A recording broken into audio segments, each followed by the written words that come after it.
mes chers compatriotes, depuis le 30 juillet dernier, nous vivons dans notre chair les sanctions d'une ampleur sans précédent prises contre notre pays, le Niger, et son peuple suite aux événements du 26 juillet 2023.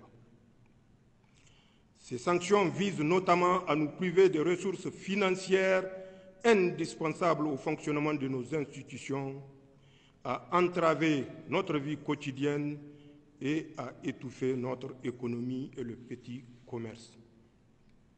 En outre, ces sanctions vont jusqu'à priver délibérément nos laborieuses populations de tout approvisionnement en produits alimentaires et pharmaceutiques. Finalement, comme s'il y avait un plan visant le démantèlement de notre pays, la CEDEAO s'apprête à agresser le Niger en mettant sur pied une armée d'occupation en complicité avec une puissance qui est étrangère à notre espace communautaire et à notre continent. Ces sanctions sont illégales parce que contraires aux principes d'intégration, de solidarité et de libre circulation dans une communauté telle que la CEDEAO. Ce caractère illégal est du reste attesté par la jurisprudence en la matière. Ces sanctions sont surtout inhumaines. Comment comprendre en effet qu'on laisse pourrir aux frontières des produits alimentaires et pharmaceutiques de première nécessité destinés à des populations dans le besoin? Comment comprendre que l'on impose à des populations des sanctions qui vont jusqu'à les priver de courant électrique en laissant les malades mourir dans les hôpitaux? Ces sanctions ne sont pas pensées dans une optique de recherche de solutions, mais pour nous mettre à genoux et nous humilier. Comme vous le savez, elles ont été prises sans consultation préalable, ni des autorités de transition, ni des instances régionales, ni des parlements nationaux, ni des populations sœurs des pays de la communauté. Nigériennes, Nigériens, mes chers compatriotes, ceux qui ont pris ces sanctions cruelles et menacent de tuer des milliers de Nigériens espèrent ainsi les diviser et imposer à notre vaillant peuple leur volonté. Ils pensent pouvoir nous contraindre à accepter par la force ce qui est profondément inacceptable, car contraire à nos intérêts vitaux et à nos valeurs cardinales. Ils veulent isoler notre pays à un moment où notre peuple a le plus besoin de la solidarité communautaire pour mieux faire face au terrorisme et à l'insécurité. Ils ne semblent pas mesurer l'ampleur de contre-coup qu'une agression militaire contre le Niger aurait sur toute la région. Ils semblent ignorer que c'est en grande partie grâce au professionnalisme et à la vaillance de nos forces de défense et de sécurité que le Niger est resté le verrou qui empêche les hordes des terroristes de déstabiliser l'ensemble de notre région. Heureusement, dans plusieurs pays voisins, comme lointains, membres de la communauté ou non, des leaders visionnaires et des populations solidaires ont exprimé et expriment leur opposition à toute intervention qui ouvrirait une véritable boîte de Pandore. Nigériennes, Nigériens, mes chers compatriotes, il est paradoxal que les réactions excessives entretenues par certains acteurs externes qui tentent d'imposer les médias une image caricaturale du Conseil national pour la sauvegarde de la patrie et de son action soit autant en déphasage par rapport aux aspirations du peuple nigérien. La réaction populaire observée dans tout le pays démontre pourtant à suffisance que l'action des forces de défense et de sécurité regroupées au sein du Conseil national pour la sauvegarde de la patrie répond clairement à l'exaspération de l'écrasante majorité du peuple nigérien qui se sent délivré. Nigériennes, Nigériens, mes chers compatriotes, je affirme ici que notre ambition n'est pas de confisquer le pouvoir.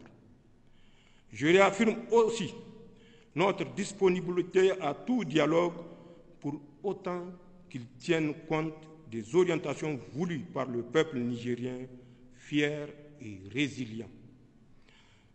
Toute approche coercitive et ignorant la quête de souveraineté, de sécurité et de bonne gouvernance exprimée clairement par la population revient à ignorer les dynamiques profondes en œuvre dans les pays sahéliens abandonnés à leur propre sort depuis plus de 10 ans par ceux-là même qui, au lieu de les aider à combattre les maux qui les assaillent, veulent aujourd'hui les agresser.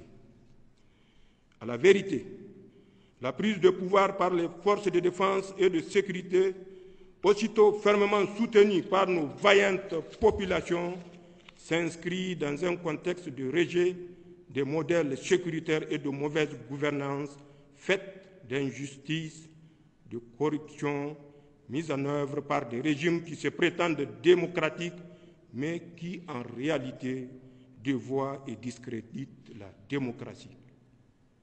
Le Conseil national pour la sauvegarde de la patrie adhère pleinement au principe du libre choix des gouvernements par les peuples.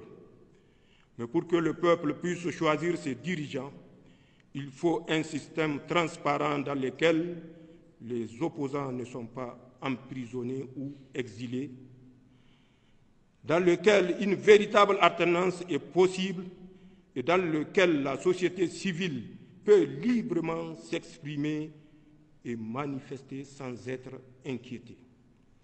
Le soutien massif des populations au Conseil national pour la sauvegarde de la patrie au Niger, comme chez nos frères maliens, burkinabés et guinéens, entre autres, traduit non pas le désir d'une gouvernance autocratique, mais un désir de démocratie véritable, porteur de bien-être pour tous. Nous en sommes parfaitement conscients. Nigériennes, Nigériens, mes chers compatriotes, en tant que soldats, nous connaissons le prix d'une guerre. En tant que Nigériens et Ouest-Africains, nous trouverions tragique d'aller en guerre contre nos frères d'armes aux côtés desquels nous étions engagés hier pour sécuriser notre région. Nos populations, qui sont les mêmes de part et d'autre de nos frontières, trouvent aberrant d'être opposées les unes aux autres. En somme, ni le Conseil national pour la sauvegarde de la patrie, ni le peuple nigérien ne veulent d'une guerre et demeurent ouverts au dialogue. Mais, qu'on nous comprenne bien, si une agression devait être entreprise contre nous, elle ne sera pas la promenade de santé à laquelle certains croient. En effet, ils trouveront face à eux 26 millions de Nigériens, les dignes fils de Dunama Dibalami, de Idriss Alaouma, de Mohamed Kosso, de Mohamed Nafarko, de Amadou Tanimoun Kourandaga, de Suleiman Tanchintouma, de Kausen Ag Kedda, de Tankasawa Agoragi, de Babari Soba, de Bawa Jangwarzo, de Akazama Ari Kulumba, de Mali Bero, de Ousmane Tanfodio, de Soni Alibert et de Askia Mohamed, entre autres. Ainsi, fort du soutien de notre grand peuple et avec l'aide de nos frères du Burkina, de la Guinée et du Mali, les forces de défense et de sécurité du Niger ne se déroberont pas. Pour ma part, une fois de plus, je tiens à vous réaffirmer, mes chers compatriotes, que tout comme les autres membres du Conseil national pour la sauvegarde de la patrie et du gouvernement, Je suis au service du Niger et de ses seuls intérêts et que je ne trahirai jamais vos espérances, Inch'Allah. Aussi, conscient de la nécessité de structurer les nouvelles élans de patriotisme qui renaissent au Niger, j'engage toutes les forces vives de la nation à travers un dialogue national inclusif. L'objectif de l'instance dédiée à ce dialogue est de consulter toutes les composantes du peuple nigérien sur les voies les meilleures permettant de poser les fondements d'une nouvelle vie constitutionnelle sur des piliers profondément ancrés dans nos valeurs traditionnelles et républicaines.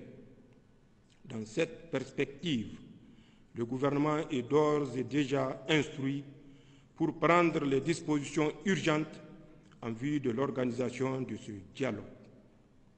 Dans ce cadre, les forces vives qui y seront conviées s'attelleront dans un délai de 30 jours à formuler des propositions concrètes devant conduire 1. À définir les principes fondamentaux devant régir notre transition. 2. À définir la priorité de la transition dont la durée ne saurait aller au-delà de 3 ans. 3. À définir les priorités nationales durant la transition. 4. À appeler les valeurs fondamentales devant guider la refondation de la République. Nigériennes, Nigériens, mes chers compatriotes, c'est donc entre Nigériens et dans le cadre du dialogue fraternel que nous allons trouver, j'en suis convaincu, les solutions adoptées à tous les défis qui se posent à nous. Accompagnés dans notre élan de sortie de crise, et ce, dans l'intérêt de tous. Vive le peuple nigérien, vive le Conseil national pour la sauvegarde de la patrie et le gouvernement de transition, vive le Niger, je vous remercie.